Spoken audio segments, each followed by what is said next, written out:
الحمد لله رب العالمين والصلاة والسلام على قائد الغر المحجلين نبينا محمد وعلى آله وصحبه اجمعین وبعد۔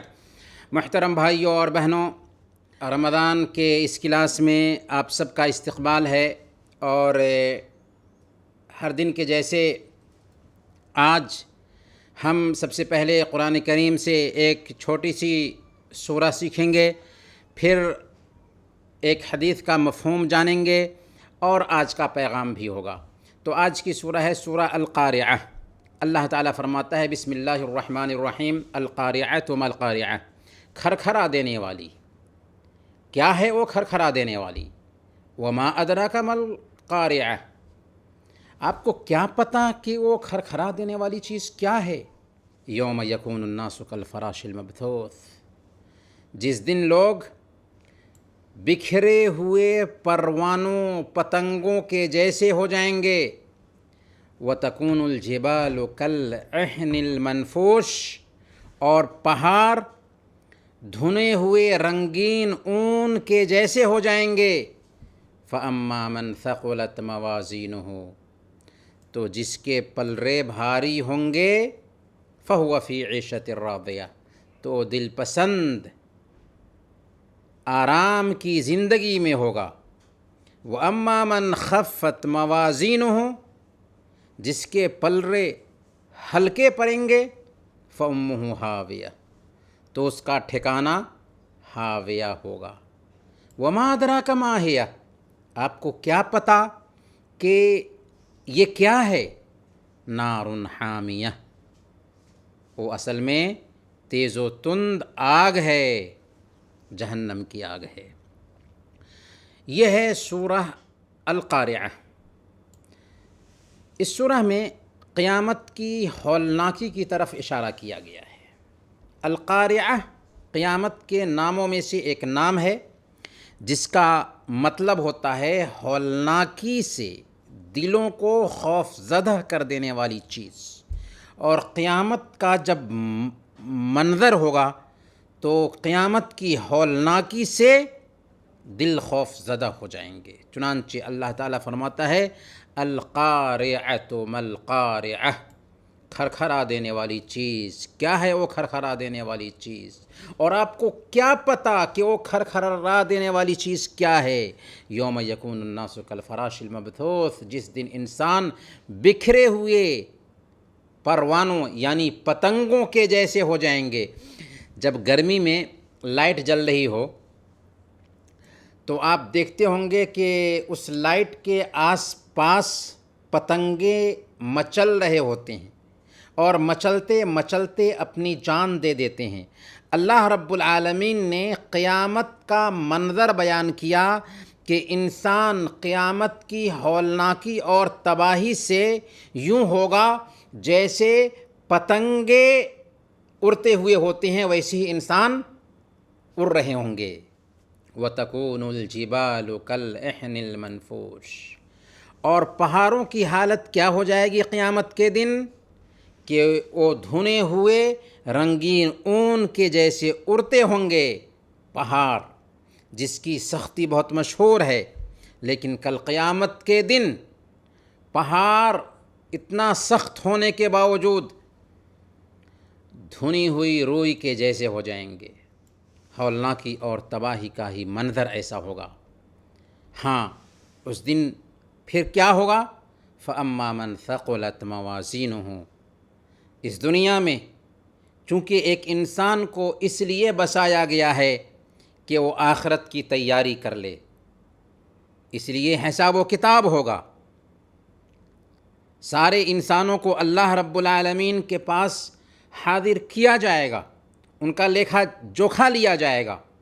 فَأَمَّا مَنْ ثَقُلَتْ مَوَازِينُهُ، پھر اس دن جس کے پلرے بھاری ہوں گے، عمل کے پلرے، کیونکہ ایک انسان نے جو کچھ بھی کیا تھا اس کو تولا جائے گا، جس کے عمل کا پلرا بھاری ہوگا، فَهُوَ فِي عِيشَةٍ رَاضِيَةٍ، وہ دل پسند زندگی میں ہوگا۔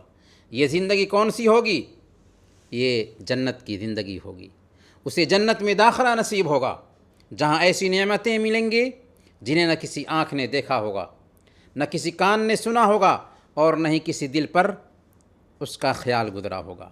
وَأَمَّا مَنْ خَفَّتْ مَوَازِينُهُ، لیکن اس کے اپوزٹ، جس کے عمل کا پلڑا ہلکا پڑے گا، فَأُمُّهُ هَاوِيَةٌ، اس کا ٹھکانہ ہاویہ ہے۔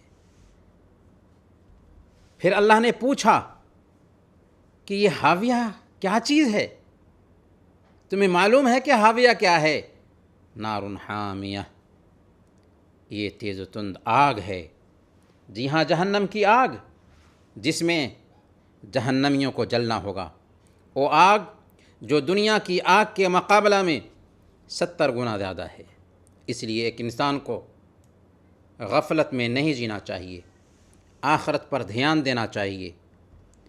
اسے سمجھنا چاہیے کہ دنیا کی زندگی پانی کا بلبلہ ہے، ہماری زندگی برف کے جیسے پگھل رہی ہے، اور ایک دن پورے طور پر پگھل جائے گی۔ موت آنے والی ہے، اور موت آئے گی تو بتا کر نہیں آئے گی۔ اس لیے بندے کو چاہیے کہ آخرت کی تیاری کے لیے ہمیشہ فکر مند رہے، اور رمضان کا یہ مہینہ اسی لیے ہے تاکہ ہم آخرت کی تیاری کر سکیں۔ چلیں آگے چلتے ہیں۔ آج کی حدیث سنن ترمذی کی روایت ہے۔ حضرت عبداللہ بن عباس رضی اللہ عنہما بیان کرتے ہیں کہ ایک دن میں اللہ کے نبی صلی اللہ علیہ وسلم کے پیچھے سواری پر بیٹھا تھا۔ حضرت ابن عباس رضی اللہ تعالی عنہ چھوٹے بچے تھے، اللہ کے نبی صلی اللہ علیہ وسلم کے چچا زاد ہیں۔ کہتے ہیں کہ ایک دن اللہ کے نبی صلی اللہ علیہ وسلم کی سواری پر آپ کے پیچھے بیٹھا تھا۔ آپ نے فرمایا، اے بچے، میں تجھے کچھ کلمات سکھاتا ہوں، اللہ کو یاد رکھ، اللہ تیری حفاظت کرے گا۔ اللہ کو یاد رکھ، اللہ کو اپنے سامنے پائے گا، اور جب مانگنا ہو تو اللہ سے مانگ، اور مدد طلب کرنا ہو تو اللہ سے مدد طلب کر، اور جان لے کہ اگر پوری دنیا بھی اکٹھا ہو جائے کہ تجھے فائدہ پہنچائے تو ہرگز وہ فائدہ نہیں پہنچا سکتی مگر اتنا ہی جتنا اللہ تعالیٰ نے تیری قسمت میں لکھ دیا ہے۔ اور اگر پوری دنیا اس بات پر اکٹھا ہو جائے کہ تجھے کسی معاملے میں نقصان پہنچائے تو تجھے نقصان نہیں پہنچا سکتی مگر اتنا ہی جتنا اللہ تعالیٰ نے تیری قسمت میں لکھ دیا ہے۔ قلم اٹھا لیے گئے اور صحیفے خشک ہو چکے ہیں۔ ایک دوسری روایت میں یہ اضافہ بھی ہے کہ اللہ کے نبی صلی اللہ علیہ وسلم نے فرمایا تھا، خوشحالی میں، سکھ میں اللہ تعالیٰ سے تعلق پیدا کر، تکلیف اور مصیبت میں، دکھ میں وہ تمہارے کام آئے گا۔ اچھی طرح جان لے کہ جو چیز تجھے نہیں ملی ہے وہ تیری قسمت میں نہیں تھی، اور جو چیز تجھے مل گئی ہے وہ کبھی تم سے رکنے والی نہیں تھی۔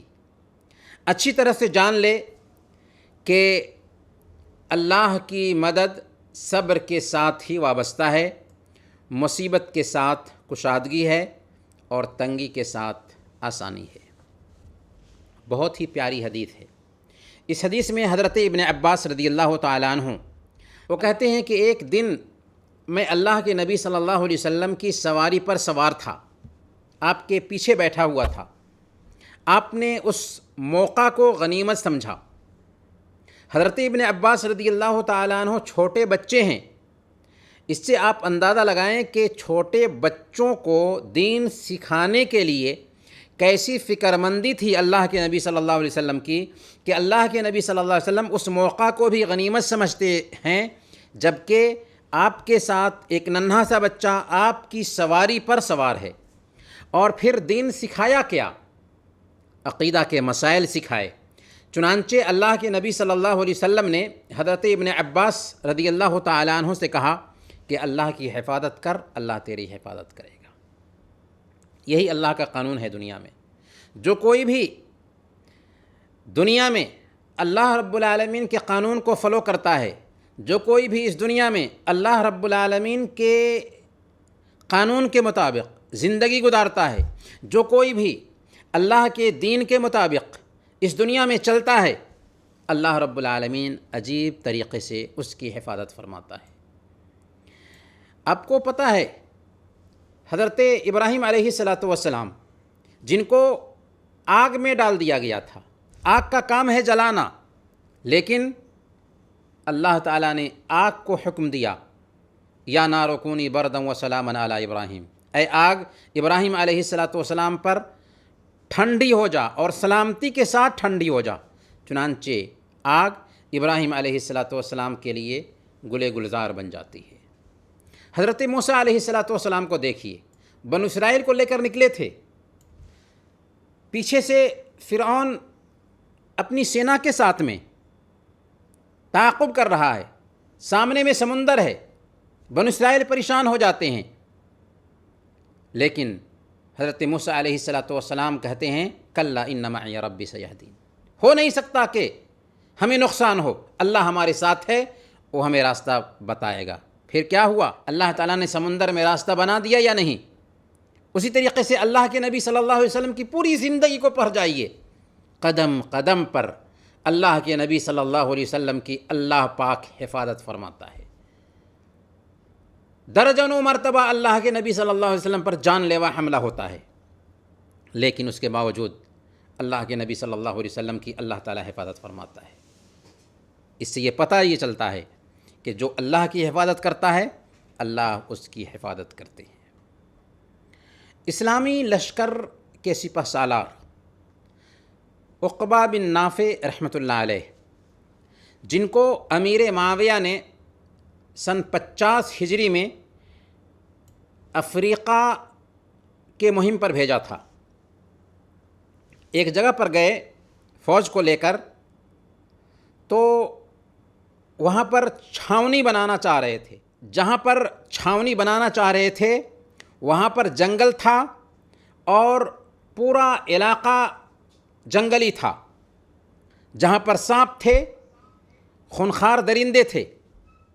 حضرت عقبہ بن نافع ان درندوں کو بلند آواز سے پکارتے ہیں اور کہتے ہیں اے سانپو اور اے درندو، ہم محمد صلی اللہ علیہ وسلم کے ساتھی اور ان کے تابعین ہیں، تم یہاں سے نکل جاؤ کیونکہ ہم یہاں ٹھہرنے والے ہیں، اگر تم یہاں سے نہیں نکلے تو ہم تمہیں ہلاک اور برباد کرنے میں آزاد ہوں گے۔ یہ آواز تھی جو جنگل میں آگ کے جیسے پہنچتی ہے۔ اس کے بعد آنکھوں نے حیرت انگیز نظارہ دیکھا کہ درندے اپنے بچوں کو اٹھائے ہوئے جنگل سے بھاگ رہے ہیں، سانپ بچھو ان کے پیچھے پیچھے بھاگ رہے ہیں، یہاں تک کہ دیکھتے ہی دیکھتے سارا جنگل خالی ہو گیا۔ طالب الہاشمی لکھتے ہیں، کہا جاتا ہے کہ اس علاقے میں اس واقعہ کے بعد 40 سال تک افریقہ والوں نے سانپ، بچھو یا درندے کا نام و نشان نہیں دیکھا۔ گویا کہ جو کوئی بھی اللہ کی حفاظت کرتا ہے اللہ اس کی حفاظت کرتا ہے۔ اسی طریقے سے اس حدیث سے ہمیں یہ بھی سبق ملتا ہے کہ ہمیں مانگنا ہے تو اللہ سے مانگیں، مدد طلب کرنا ہے تو اللہ سے مدد طلب کریں، اور یاد رکھنا چاہیے کہ دنیا کی پوری طاقت بھی ہمیں فائدہ پہنچانے کے لیے اگر اکٹھا ہو جائے تو اتنا ہی فائدہ پہنچا سکتی ہے جتنا اللہ نے ہماری قسمت میں لکھ دیا ہوگا، اور دنیا کی پوری طاقت بھی اگر ہمیں نقصان پہنچانے کے لیے اکٹھا ہو جائے تو اتنا ہی نقصان پہنچا سکتی ہے جتنا اللہ تعالیٰ نے ہماری قسمت میں لکھ دیا ہوگا۔ پھر ڈرنا کیوں؟ پریشان کیوں ہونا؟ اللہ رب العالمین پر بھروسہ کرنا چاہیے۔ وَتَوَكَّلْ عَلَى الْحَيِّ الَّذِي لَا يَمُوتُ، اس ذات پر بھروسہ کرو جس کو موت نہیں آتی۔ اللہ رب العالمین پر جو آدمی بھروسہ کرتا ہے اللہ اس کے لیے کافی ہوتا ہے۔ وَمَن يَتَوَكَّلْ عَلَى اللَّهِ فَهُوَ حَسْبُهُ، جو اللہ پر بھروسہ کرتا ہے اللہ اس کے لیے کافی ہوتا ہے۔ اسی طریقے سے اس حدیث سے ہمیں یہ بھی سبق ملتا ہے کہ پریشانی اگر آتی ہے تو پریشانی خود بخود آسانی لے کر آتی ہے، اس لیے پریشانی سے گھبرانا نہیں چاہیے۔ اللہ نے فرمایا فَإِنَّ مَعَ الْعُسْرِ يُسْرًا، تنگی کے ساتھ آسانی ہوتی ہے، تنگی آسانی لے کر آتی ہے، اور اللہ تعالیٰ کسی نیک بندے کو آزمانا چاہتا ہے تو اس کو کسی مصیبت اور پریشانی سے دوچار کر دیتا ہے۔ اس لیے مصیبت اور پریشانی یہ بندے سے اللہ رب العالمین کی محبت کی دلیل ہوتی ہے، لہذا مصیبت اور پریشانی میں صبر سے کام لینا چاہیے اور گھبرانا نہیں چاہیے۔ آج کے پیغام کی طرف اب ہم چلتے ہیں۔ آج کا پیغام سورہ الحجرات کے دروس اور اسباق۔ سورہ الحجرات میں ہمیں کیا سبق ملتا ہے، ان اسباق کو آج ہم جانیں گے۔ قرآن کریم کی صورتوں میں سے ایک سورہ الحجرات ہے۔ اس کی نسبت اللہ کے نبی صلی اللہ علیہ وسلم کے گھر کی طرف ہے۔ حجرات یہ حجرہ کی جمع ہے، جس کا معنی ہوتا ہے کمرہ، اور اللہ کے نبی صلی اللہ علیہ وسلم کا گھر الگ الگ کمروں پر مشتمل تھا، اور اس سورہ میں پورے فرد اور پورے سماج کو اخلاق کی تعلیم دی گئی ہے، اور مسلمانوں کو آپس میں ایک دوسرے کے ساتھ اچھا معاملہ کرنے پر ابھارا گیا ہے۔ اس سورہ میں وہ کون کون سی اخلاقی تعلیمات ہیں اور سماج کو بہتر بنانے کے لیے کون کون سے قاعدے بتائے گئے ہیں، آج ہم انہی تعلیمات کو اور انہی رولز کو جانیں گے جن کی روشنی میں ایک اچھا سماج تشکیل پاتا ہے۔ اس سورہ میں سب سے پہلی تعلیم یہ ہے کہ مسلمانوں کو اس میں رہنمائی کی گئی ہے کہ اللہ کے نبی صلی اللہ علیہ وسلم کے ساتھ ادب کا خیال رکھیں۔ کسی مسلمان کے لیے جائز نہیں ہے کہ وہ اپنی رائے کو اللہ کے نبی صلی اللہ علیہ وسلم کی رائے پر یا اپنے حکم کو اللہ کے نبی صلی اللہ علیہ وسلم کے حکم پر مقدم کرے، یا گفتگو میں اپنی آواز اللہ کے نبی صلی اللہ علیہ وسلم کی آواز پر بلند کرے، یا آپ کو آپ کے نام سے پکارے۔ یہ آپ کی زندگی میں تھا کہ آپ کو آپ کے نام سے پکارنے سے منع کر دیا گیا تھا صحابہ کو۔ اللہ تعالیٰ نے فرمایا یا ایھا الذین آمنوا لا تقدموا بین یدی اللہ ورسولہ واتقوا اللہ ان اللہ سمیع علیم، کہ اے ایمان والو، اللہ اور اس کے رسول سے آگے نہ بڑھو اور اللہ سے ڈرتے رہا کرو، اللہ تعالیٰ یقیناً سننے والا اور جاننے والا ہے۔ اس آیت میں مسلمانوں کو یہ تنبیہ کی جا رہی ہے کہ اللہ کے نبی صلی اللہ علیہ وسلم کے ساتھ تمہارا ادب کیسا ہونا چاہیے۔ ایک مومن سے اس بات کی مانگ ہے کہ وہ اللہ اور اس کے رسول کے آگے نہ بڑھے، کتاب و سنت کو اپنی زندگی میں لازم پکڑے۔ اللہ تعالیٰ یہی بات ہمیں سورۃ الاحزاب آیت نمبر 36 میں بتا رہا ہے، وما كان لمؤمن ولا مؤمنة اذا قضى الله ورسوله امرا ان يكون لهم الخيرة من امرهم۔ اگر اللہ اور اس کے رسول کا کوئی فیصلہ آ جائے تو اس میں مومن مرد اور عورت کو اپنا کوئی اختیار نہیں رہتا۔ یہی معیار ہونا چاہیے ایمان والے مرد اور عورت کا کہ اللہ اور اس کے رسول کے فیصلہ کے سامنے سر ٹیک دے۔ اللہ تعالیٰ فرماتا ہے سورہ النساء آیت نمبر 65، فَلَا وَرَبِّكَ لَا يُؤْمِنُونَ حَتَّى يُحَكِّمُوكَ فِي مَا شَجَرَ بَيْنَهُمْ ثُمَّ لَا يَجِدُوا فِي أَنفُسِهِمْ حَرَجًا مِّمَّا قَضَيْتَ وَيُسَلِّمُوا تَسْلِيمًا۔ آپ کے رب کی قسم، وہ ہرگز مسلمان ہو ہی نہیں سکتے۔ کون؟ جب تک کہ وہ اپنے تمام اختلافات میں آپ کو فیصلہ کرنے والا نہ بنا لیں، پھر آپ جو بھی فیصلہ کریں اس فیصلہ کے تعلق سے اپنے دل میں کسی طرح کی تنگی محسوس نہ کریں اور پورے طور پر اسے تسلیم نہ کر لیں، تب تک وہ مومن نہیں ہو سکتے۔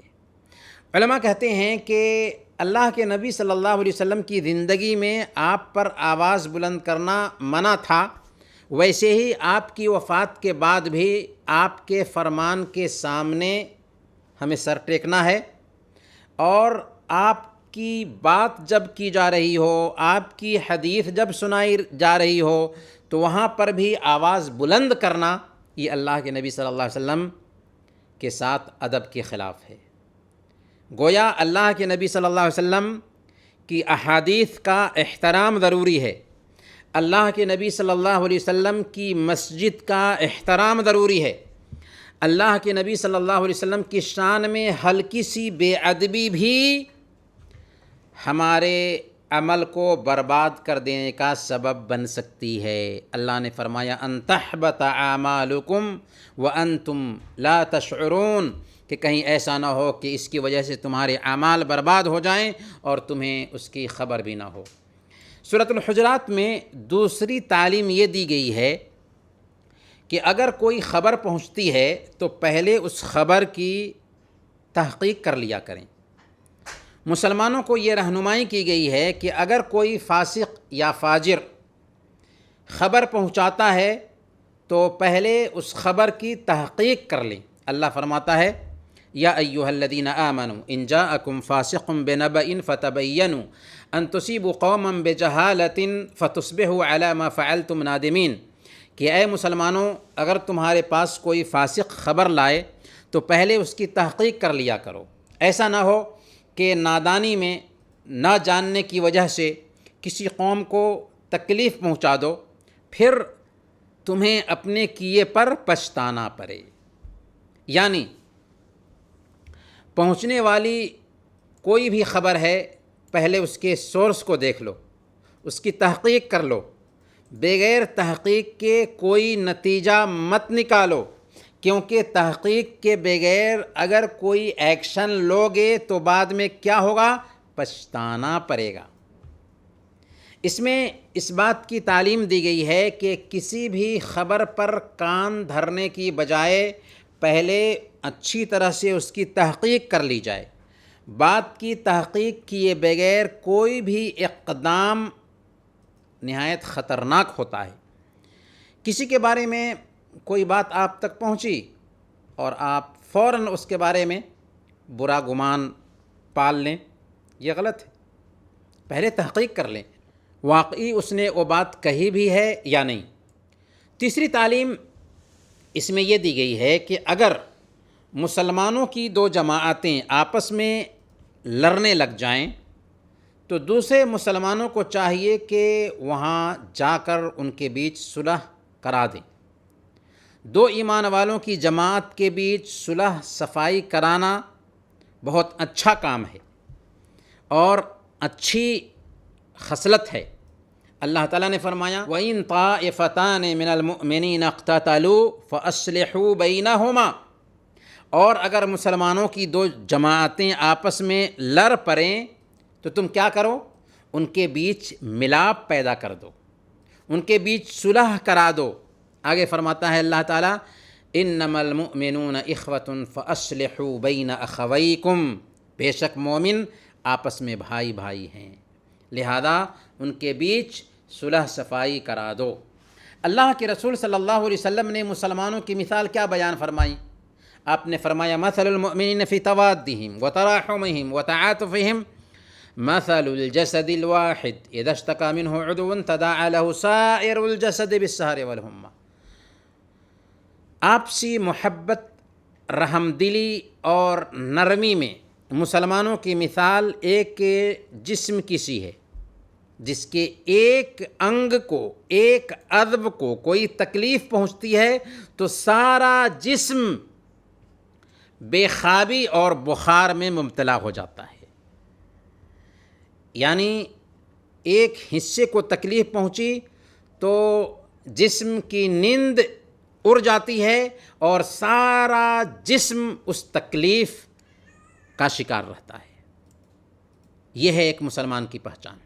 اور صحیح بخاری اور مسلم ہی کی ایک روایت میں اللہ کے نبی صلی اللہ علیہ وسلم فرماتے ہیں المؤمن للمؤمن کالبنیان یشد بعضہ بعضا، ایک مومن دوسرے مومن کے لیے ایک عمارت کے جیسے ہے جس کی ایک اینٹ دوسری اینٹ کو طاقت پہنچاتی ہے۔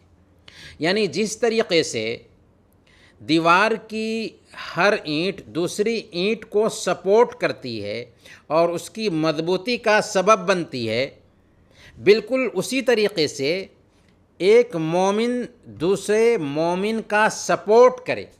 اس لیے اگر کہیں پر کسی کے بیچ اختلاف ہو جاتا ہے تو فوراً صلح صفائی کے لیے آگے بڑھنا چاہیے. مسلم سماج کو اختلاف اور جھگڑا لڑائی سے پاک کرنے کے لیے یہ بہترین فارمولہ ہے کہ ان کے بیچ اگر اختلافات ہوں تو فوراً آپ جائیں اور ان کے بیچ تصفیہ کر دیں تاکہ شیطان کو مزید ہوا دینے کا موقع نہ ملے. چوتھی تعلیم اس سورہ میں یہ دی گئی ہے کہ سماجی زندگی میں دوسروں سے معاملات کرتے ہوئے میں ایسے حالات پیش آتے ہیں کہ دوسروں کا خیال کرنا پڑتا ہے.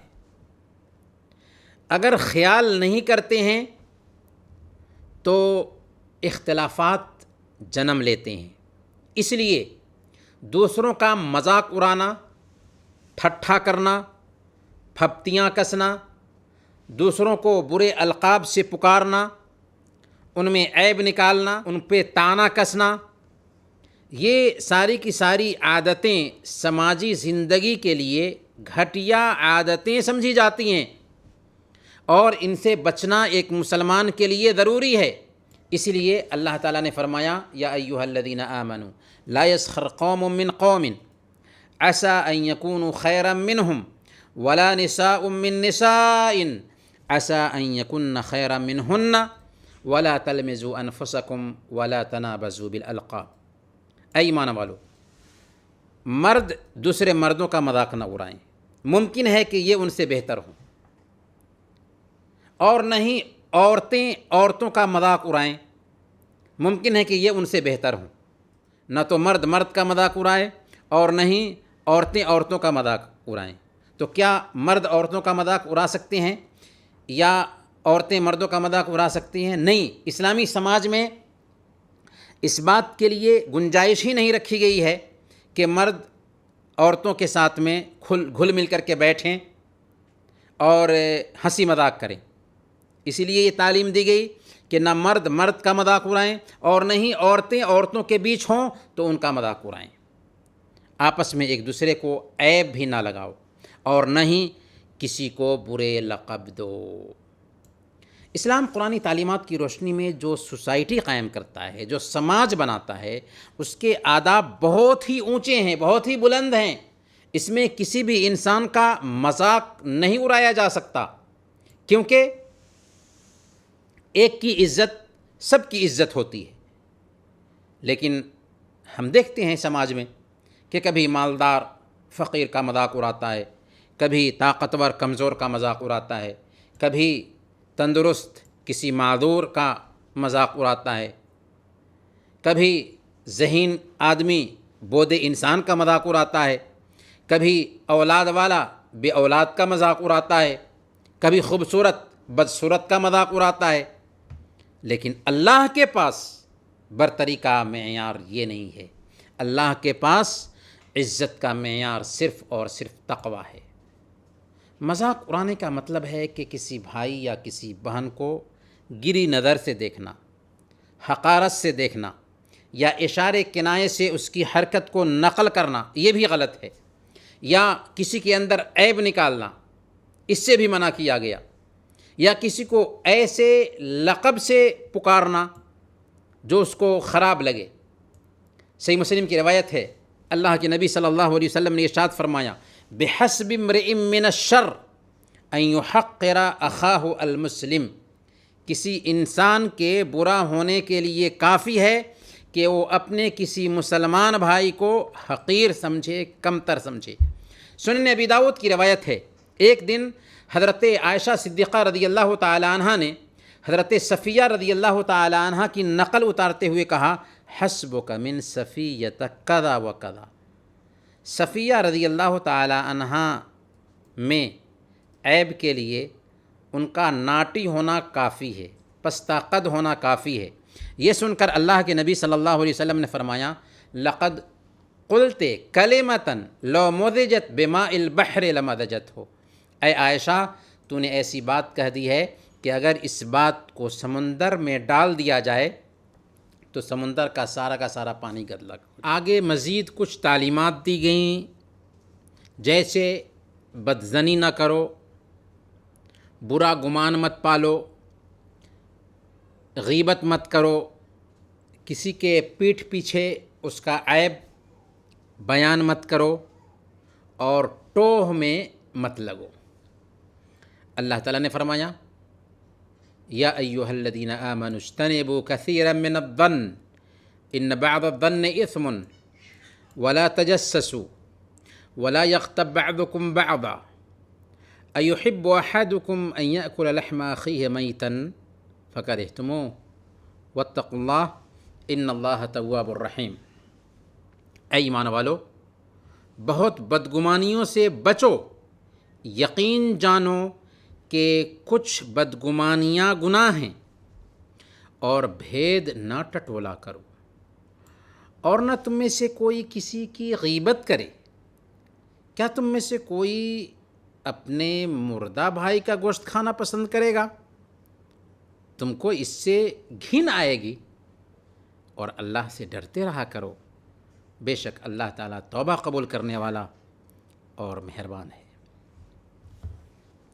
محترم بھائیوں اور دینی بہنوں، ہر انسان کی عزت پیاری ہوتی ہے، اور یہ آیت سکھا رہی ہے کہ ہم اپنے جذبات اور ضمیر کو دوسروں کے تئیں پاکیزہ رکھیں، صاف رکھیں۔ سب سے پہلے ایک انسان کے اندر بدگمانی پیدا ہوتی ہے، برا گمان پیدا ہوتا ہے، پھر اس کے نتیجہ میں وہ اس کے ٹوہ میں لگ جاتا ہے، اس کے راز کو ٹٹولنے لگتا ہے، پھر چغل خوری کرتا ہے، اس کی بات دوسروں سے نقل کرتا ہے۔ اسی لیے اللہ کے نبی صلی اللہ علیہ وسلم نے فرمایا لا يدخل الجنت نمام، کہ چغل خور جنت میں داخل نہیں ہوگا۔ یہ صحیح بخاری اور مسلم کی روایت ہے۔ برکیف اس آیت کریمہ میں 3 اخلاقی خرابیوں سے منع کیا گیا ہے۔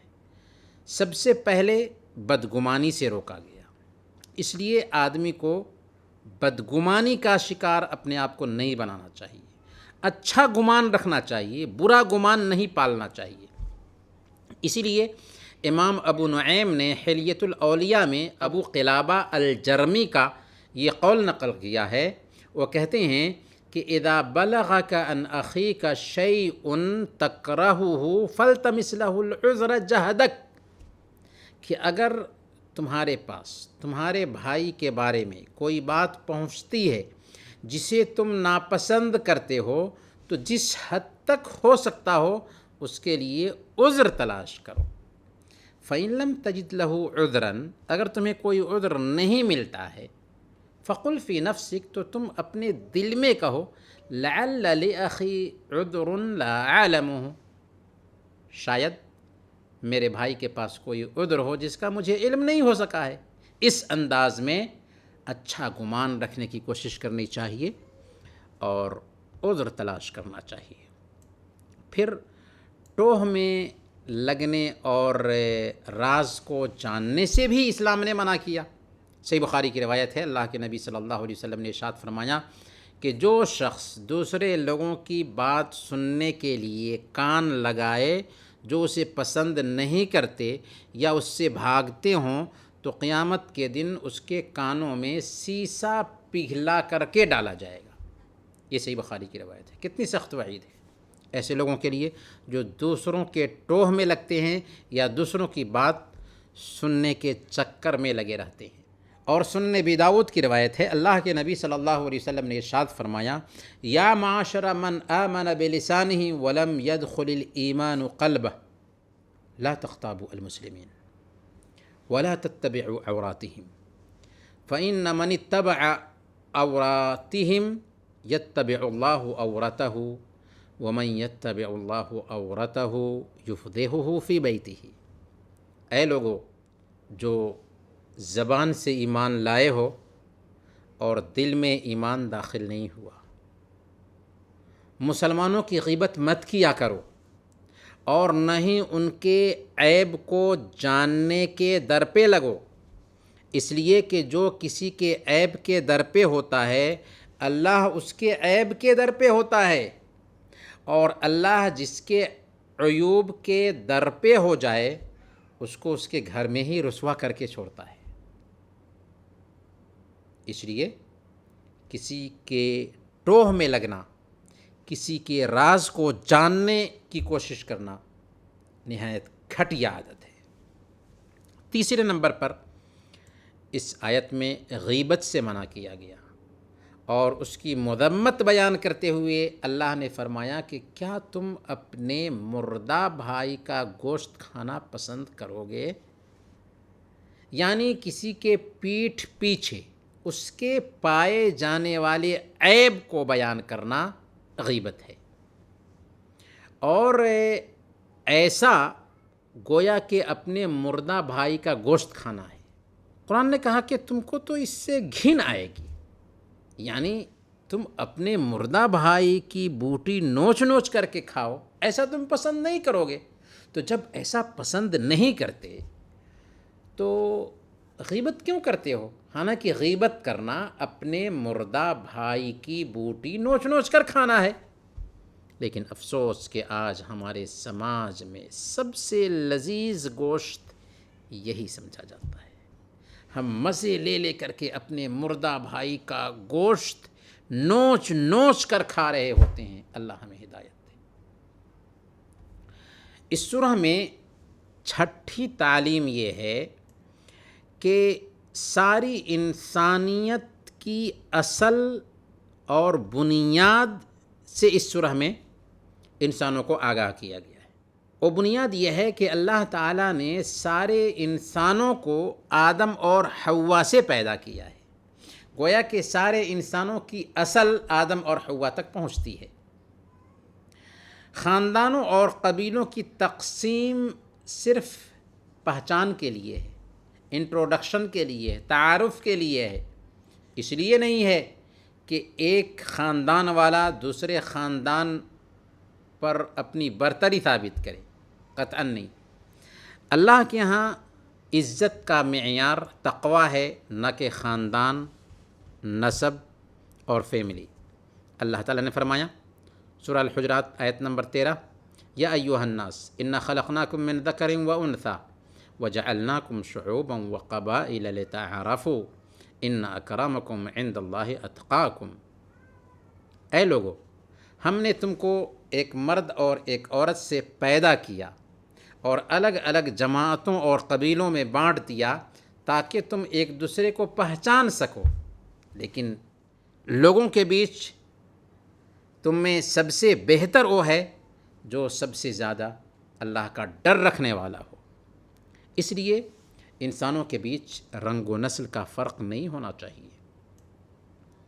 خاندان اور نسل پر فخر کرنا نہایت گھٹیا عادت ہے جسے اسلام سرے سے کنڈم کرتا ہے۔ اللہ کے نبی صلی اللہ علیہ وسلم نے حجۃ الوداع کے موقع سے یہی تعلیم دی تھی۔ آپ نے فرمایا تھا کہ تمام انسان آدم کی اولاد ہیں۔ اللہ تعالیٰ نے آدم کو مٹی سے پیدا کیا تھا۔ اے لوگو، سنو، تمہارا رب ایک ہے۔ لا فضل لعربی علی اجمی ولا لعجمی علی عربی ولا لاسود علی احمر ولا لاحمر علی اسود۔ کسی عربی کو کسی عجمی پر کوئی فوقیت نہیں ہے، اور کسی عجمی کو کسی عربی پر کوئی فوقیت نہیں، اور نہ کوئی کالا گورا سے بہتر ہے اور نہ کوئی گورا کالا سے بہتر ہے۔ عزت اور فضیلت کا معیار صرف اور صرف تقوی ہے۔ باپ داداؤں پر فخر کرنے والوں کے بارے میں نہایت ہی سخت بات کہی اللہ کے نبی صلی اللہ علیہ وسلم نے۔ آپ نے فرمایا کہ لوگ اپنے آباء و اجداد پر فخر کرنے سے رک جائیں، او لیکونن اہون علی اللہ من الجعلان التی تدفع بانفها النتن، ورنہ وہ اللہ کے نزدیک اس گندگی کے کیڑے سے بھی زیادہ ذلیل ہو جائیں گے جو اپنی ناک سے گندگی کو ڈھکیلتا ہے۔ اس سورہ میں ساتواں اور آخری سبق یہ ہے کہ اسلام اور ایمان یہ اللہ تعالیٰ کا انسانوں پر احسان ہے، اس لیے اسلام کی نعمت ملنے پر اللہ کا شکر گزار ہونا چاہیے کہ اللہ رب العالمین نے ہمیں توفیق دی کہ ہم نے اسلام قبول کیا۔ یہ نہیں کہ اسلام لانے کے بعد دوسروں پر احسان جتائیں کہ ہم نے اسلام قبول کر لیا ہے۔ کچھ بدو اسلام قبول کرنے کے بعد اللہ کے نبی صلی اللہ علیہ وسلم کے پاس آ کر یہی احسان جتا رہے تھے کہ ہم نے آپ کے دین کو قبول کر لیا ہے۔ چنانچہ آیت نمبر 17 میں اللہ تعالیٰ نے اس کی وضاحت کی اور کہا کہ یمنون علیک ان اسلموا قل لا تمنوا علی اسلامکم بل اللہ یمن علیکم ان ہداکم للایمان ان کنتم صادقین، کہ اپنے مسلمان ہونے کا وہ احسان جتاتے ہیں آپ پر، آپ کہہ دیجئے کہ اپنے مسلمان ہونے کا احسان مت جتاؤ، بلکہ اصل میں اللہ کا تم پر احسان ہے کہ اس نے تمہیں ایمان کی ہدایت کی ہے، اگر تم واقعی سچے ہو تو۔ یہ اللہ کا احسان ہے کہ اللہ تعالیٰ نے ان کو ایمان کی توفیق دی ہے، اس لیے ان کو احسان نہیں جتانا چاہیے بلکہ ان کو اللہ رب العالمین کا شکر گزار بننا چاہیے۔ خلاصہ یہ سمجھیں کہ اس سورہ میں لوگوں کے ساتھ معاملہ کرتے وقت جن تعلیمات کو سامنے میں رکھنا چاہیے، جن اخلاقی رویوں کو برتنا چاہیے، ان میں کل 9 وصیتیں کی گئی ہیں جنہیں اپنی عملی زندگی میں برتنے کی کوشش کرنی چاہیے۔ سب سے پہلے نمبر پر فتبینوا، کوئی بھی خبر پہنچتی ہے تو اس کی تحقیق کر لو۔ دوسرے نمبر پر فاصلحوا، لوگوں کے بیچ اختلاف ہوتا ہے تو صلح صفائی کرا دو۔ تیسرے نمبر پر واقسطوا، لوگوں کے بیچ انصاف سے کام لو۔ چوتھے نمبر پر لا یسخر، کوئی کسی کا مذاق نہ اڑائے، نہ مرد مردوں کا نہ عورتیں عورتوں کا۔ پانچویں نمبر پر ولا تلمزوا، کسی میں عیب مت نکالو۔ چھٹے نمبر پر ولا تنابزوا، کسی کو برے لقب سے مت پکارو۔ ساتویں نمبر پر اجتنبوا کثیرا من الظن، بدگمانی سے بچو۔ آٹھویں نمبر پر ولا تجسسوا، ٹوہ میں مت لگو، تجسس مت کرو۔ اور 9ویں نمبر پر ولا یغتب بعضکم بعضا، کوئی کسی کی غیبت نہ کرے۔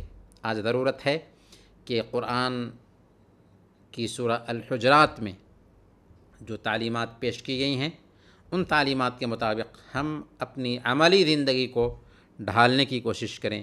اللہ تعالی ہم سب کو اس کی توفیق عطا فرمائے۔ انہی چند کلمات کے ساتھ آج کے درس کو ہم لگام دیتے ہیں، انشاءاللہ کل پھر ملیں گے، تب تک کے لیے اجازت دیجیے۔ وصلی اللہ علی نبینا محمد وعلی آلہ وصحبہ اجمعین۔